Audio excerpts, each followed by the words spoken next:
Bienvenidos to this week's tarot reading for the week of the spring equinox and the Pisces new moon. We're going to pull some cards to see what it is that wants to come through for us to support us in this new cycle and, for me personally, the new year. Also, just fun fact, the lovers are at the bottom of the deck. What a lovely way to start off the reading. I love paying attention to the card that is at the very bottom because it kind of sets the undertone for whatever messages want to come through next. So I'm going to shuffle the deck, put your feet on the earth, take a deep breath, and let's dive in.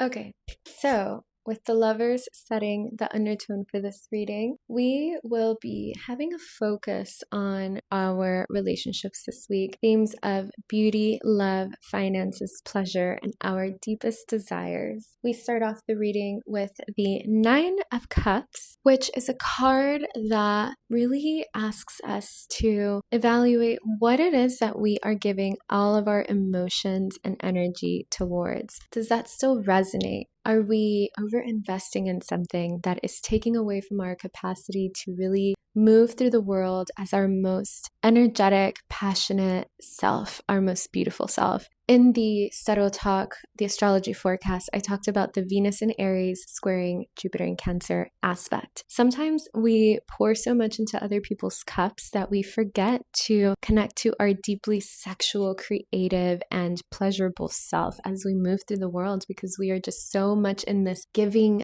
mode that we forget to receive. This card encourages us to evaluate what cups have we been pouring into? Do we still want to pour into these cups? And do we maybe want to take some of those cups for ourselves to hydrate ourselves, to move through the world with a little bit more of our own energy, setting those healthy boundaries because our emotions can absolutely spill over into other people's and vice versa. And friendly reminder, we are not responsible for processing other people's emotions. If we hurt somebody's feelings, that's a whole other thing. We can have a conversation about that and take accountability. But if you show up to a space absolutely yourself, in your sovereignty, in your authority, and radiating your essence, and you're grounded, and somebody takes offense to that, or something happens because of that, it is not our job to make somebody more comfortable because of that. It is not our job to nurture somebody through the discomfort of them witnessing you just because your energy might trigger them in some kind of way. Now, self-reflect. We are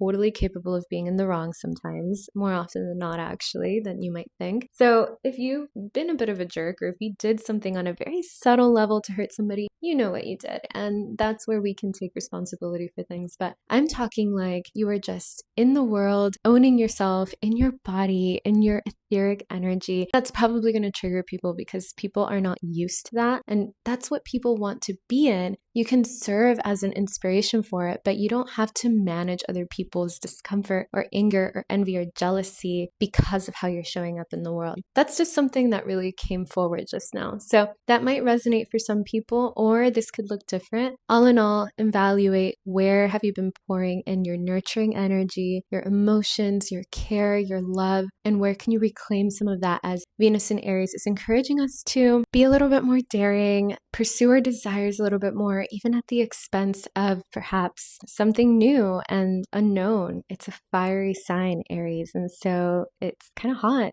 to be fully in your own service to yourself, balancing that with care for others. But when you are called self-centered for following something that makes you feel joyous or happy, and you know that it's a grounded decision, think about what that means. To be centered in yourself means to really be in your own energy. And so sometimes people will throw out words like you're so self-centered because something that you're doing is not benefiting their own agenda or their own plans. That's not your responsibility. This new year might be asking us to move a little bit more from that place. It is the year of the fire horse after all. And so there's just this energy of being a trailblazer, even if it means making other people uncomfortable and you have no obligation to them. They're not even in your close circle of people that you care for and love and you are genuinely channeling your highest essence and your highest luminosity as you're moving through the world. We then have the Three of Pentacles, which continues to emphasize this element of other people in our own plans and our own strategies in how we move forward. So the people that you are committed to,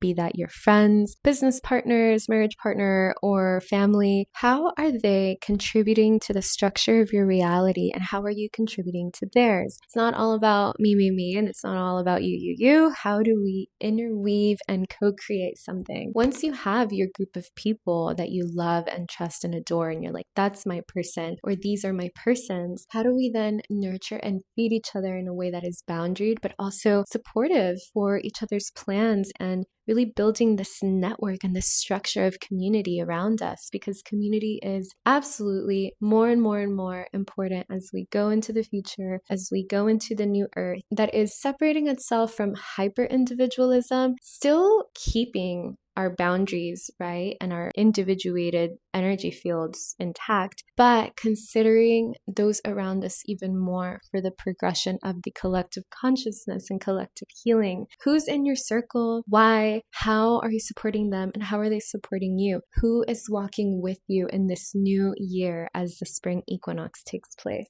And how does that then impact the world? We have the world as the final and third card for this reading. It might feel like the decisions that you make on a personal life level are just small and impact you directly and only. But honestly, if you could only see from a bird's eye view, from an alien on a UFO's view, or from an angel's view, the way that your energy and your actions directly ripple through to others based on the little interactions that you're having through the day, maybe with you smiling at somebody, at the gas station, and then they take that energy and then they spread it. Our actions ripple throughout, and we should not underestimate them. There is a reason people say, be the change that you want to see out in the world, because it starts with you and you can ripple it forward. And we need that right now. We need that beauty, that gentleness, that sweetness, but then that sovereignty to give others the permission slip to say, like, yeah, we're not going to be individualistic anymore, but we're still individual humans who have the right to pursue our own essence and our own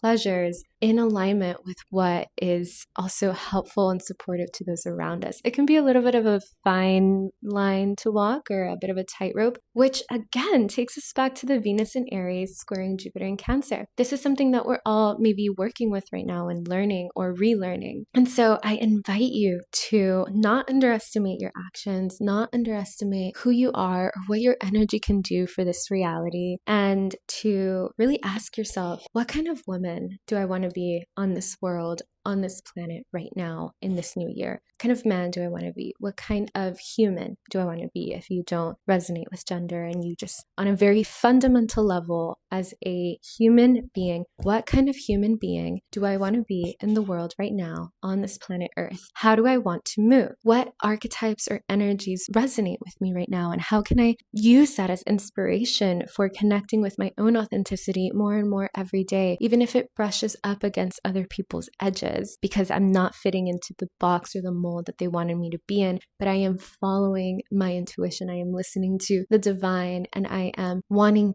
to leave the places that I frequent in a better energetic state than how I found them, with just me being myself, not me overextending to give to others. Again, I said it was a tightrope, not a perfectly crafted path. Sometimes it could be hard. I totally acknowledge that. So if you feel like you're a people pleaser, this might feel really risky, but necessary. If you're someone who's used to just considering yourself and not really considering others, where can you implement more of that balance? Not because you want other people to give to you down the line, but because there is something for you to learn from and grow from on the other side of that. If you're someone who generally is pretty down the middle and you're good at either or, then this is a moment that reveals to you something that maybe you hadn't considered just yet. So I'll hold up all of the cards just so that you can see them. This is a week that really wants us to focus on our relationship to ourself, our sovereignty, our pleasures and our dreams, and our desires and our freedoms in relation to others, our loved ones, our community, and the world. So these are the cards, and I hope that that this has been helpful. Let me know below how this week unfolds for you. And if you are so interested in a one-to-one, please feel free to check out my website, aurisolares.net, and we can connect further there. Thank you so much for watching, and I'm sending you mucha magia, mucho amor, and I will see you in the next one. Cuídense.